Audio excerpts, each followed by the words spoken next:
10ാം അന്താരാഷ്ട്ര യോഗാ ദിനം പ്രമാണിച്ച് ഇന്ത്യൻ എംബസിയും ഇന്ത്യൻ സ്കൂൾ മസ്കറ്റും ചേർന്ന് അതിവിപുലമായി ആഘോഷിച്ചു. 2000-ഓളം ആളുകൾ പങ്കെടുത്ത ഈ ചടങ്ങിൽ ഒമാനിലെ പ്രമുഖരും വിദ്യാർത്ഥികളും പങ്കെടുത്ത് അതീവ ശ്രദ്ധയാകർഷിച്ചു. മസ്കറ്റിലെ ഇന്ത്യൻ എംബസി ഇന്ത്യൻ സ്കൂൾ മസ്കറ്റിന്റെ സഹകരണത്തോടുകൂടി 10ാം അന്താരാഷ്ട്ര യോഗാ ദിനം അതിവിപുലമായി ആഘോഷിച്ചു.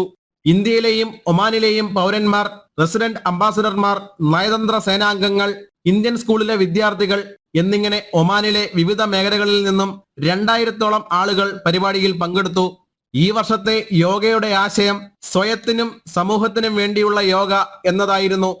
വ്യക്തിയുടെ മനസ്സിന്റെയും ശരീരത്തിന്റെയും ആത്മാവിന്റെയും ഐക്യം എന്ന ബോധം വളർത്തുന്നു എന്ന് യോഗയുടെ പ്രാധാന്യത്തെക്കുറിച്ച് ഒമാൻ സുൽത്താനേറ്റിലെ ഇന്ത്യൻ അംബാസഡർ അമിത് നാരംഗ് മുഖ്യ പ്രഭാഷണത്തിൽ പറഞ്ഞു.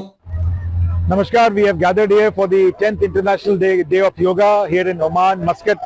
We have just concluded our mega session which had more than 2,000 people participating, resident ambassadors, Omani citizens as well as members of the Indian community.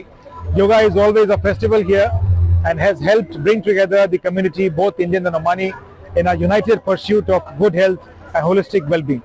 10ാം അന്താരാഷ്ട്ര യോഗാ ദിനത്തിനോട് മുന്നോടിയായി എംബസി 2024 ഏപ്രിലിൽ മർഹബൻ യോഗ സംരംഭം ആരംഭിച്ചു.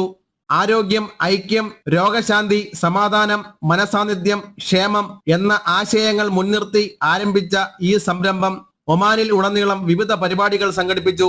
ഒരു ആരോഗ്യ അച്ചടക്കമെന്ന നിലയിൽ യോഗയുടെ ജനപ്രീതി ഒമാനിൽ വർദ്ധിച്ചു വരികയും അതിലൂടെ ഒമാനിലെ ജനങ്ങളും ഗവൺമെന്റും ഇന്ത്യൻ എംബസിയുടെ മാതൃകാപരമായ പ്രവർത്തനങ്ങളെ എല്ലായ്പ്പോഴും പങ്കാളിത്തം കൊണ്ടും സഹകരണം കൊണ്ടും പരമാവധി പ്രോത്സാഹിപ്പിക്കുകയും സ്വാഗതം ചെയ്യുകയും ചെയ്യുന്നു. പത്മചന്ദ്ര പ്രകാശ്, ജനം, ഒമാൻ.